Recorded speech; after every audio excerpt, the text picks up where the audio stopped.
animated. Animated. Animated is an adjective meaning full of life, lively, or alive, or a participle meaning moved to action. A novelist may be praised for writing animated dialogue. Or, a desire to avenge his murdered father animates Shakespeare's Hamlet. Now you say, animated. Repeat the word.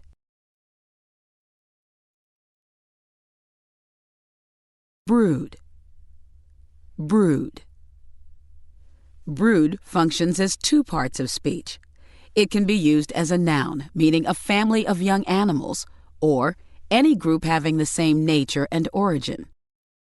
A popular sitcom may tell the story of parents who combine their separate broods into one family.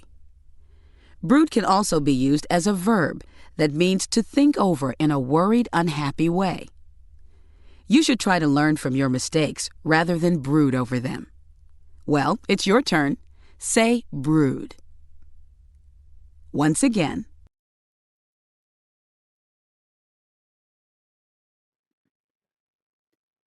Constituent. Constituent.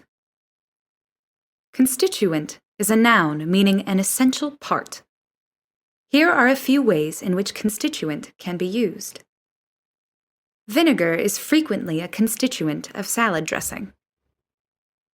One constituent of a healthful meal is protein. Now you say constituent. Try the word again. Constituent. Constituent.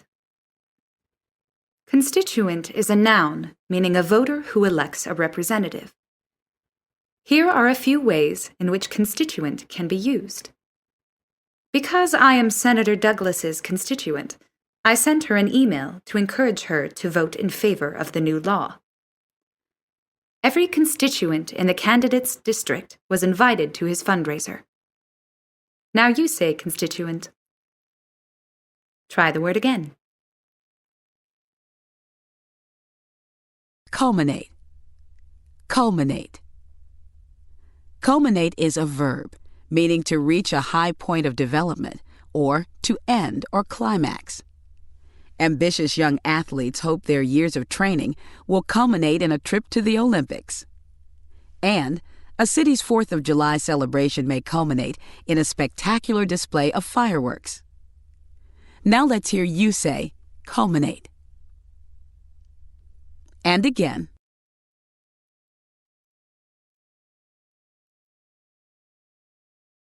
Downright. Downright. Downright functions as two parts of speech. It can be used as an adverb that means thoroughly. Scrooge in Dickens' A Christmas Carol was not only stingy, but downright bad-tempered. Or downright can be used as an adjective, meaning absolute or complete, or frank or blunt. One of your friends may be described as downright and plain-spoken. Now you say, downright. Repeat the word. Drone. Drone. Drone also functions as two parts of speech.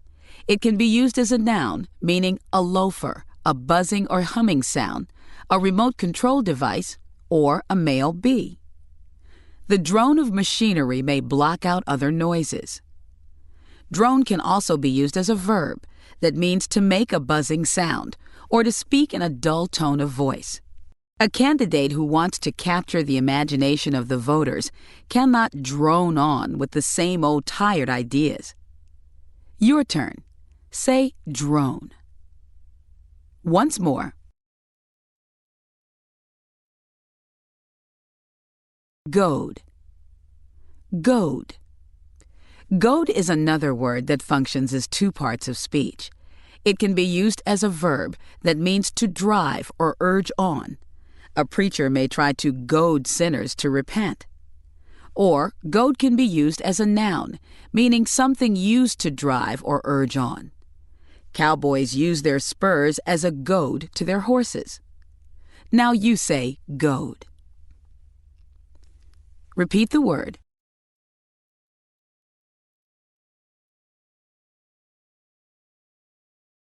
Hanker. Hanker. Hanker is a verb meaning to long for, to desire. Here are a few ways in which hanker can be used. Looking at the photo of her best friend made Risa hanker to see her. When I visit the busy city, I hanker for the quiet and calm of my small hometown. Now you say hanker. Try the word again. Indulge. Indulge. Indulge is a verb meaning to give in to a wish or desire, or to give oneself up to. You might indulge your passion for roller coasters by spending a lot of time at amusement parks. Also, you might use a birthday party as an excuse to indulge in sweets of all kinds. Your turn. Say indulge. One more time.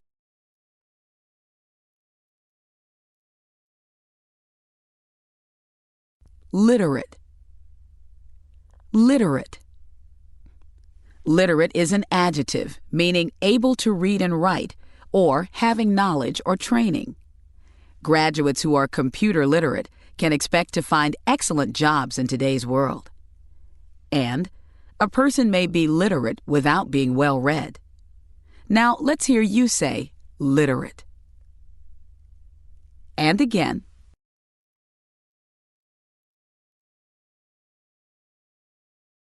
Loom. Loom. Loom functions as two parts of speech.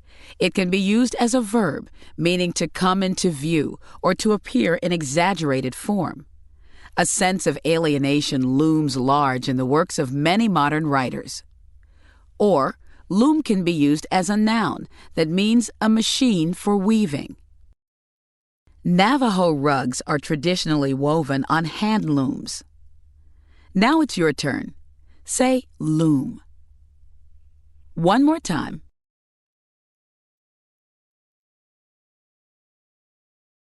Luster. Luster. Luster is a noun meaning the quality of giving off light, or brilliance. A dining room table may be polished to a high luster. Also, most celebrities are well aware that the luster of stardom may soon fade. Now you try the word. Say luster. Once more.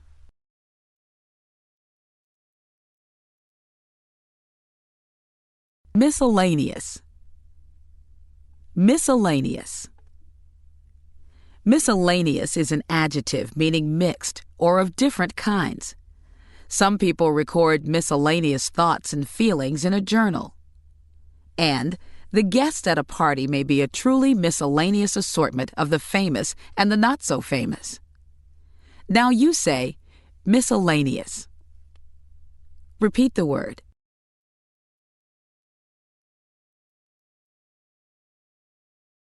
Oration. Oration. Oration is a noun meaning a public speech for a formal occasion. Demosthenes' orations against King Philip II of Macedon are still read by students of the art of public speaking. Also, students are sometimes asked to memorize Antony's funeral oration from Shakespeare's Julius Caesar. Your turn. Say oration.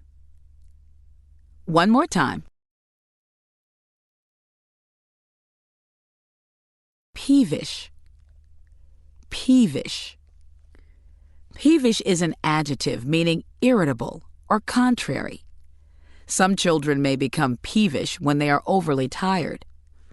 Or, you may find it very difficult to please a peevish boss. Now it's your turn. Say peevish. And again.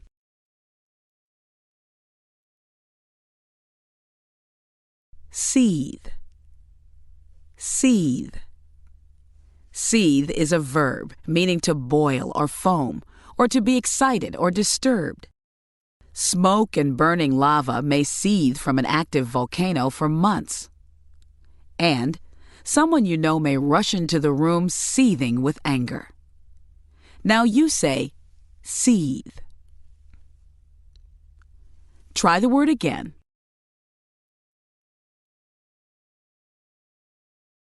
Singe. Singe. Singe functions as two parts of speech. It can be used as a verb, meaning to burn slightly. If you stand too close to an open fire, you may singe your clothing. Singe can also be used as a noun that means a burn at the ends or edges. There may be slight traces of singe on the tiles surrounding a fireplace. Now you try singe. Repeat the word.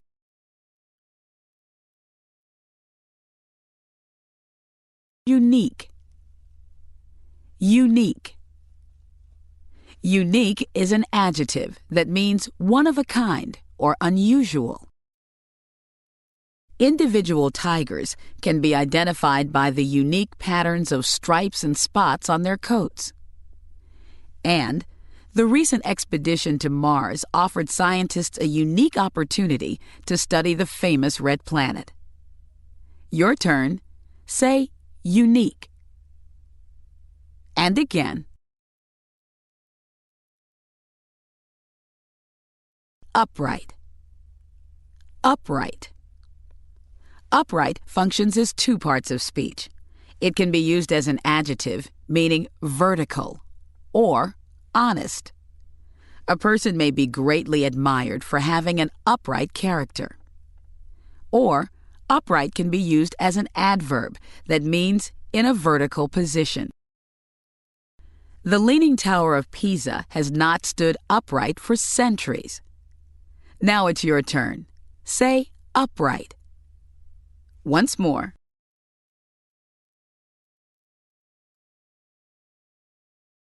Verify. Verify.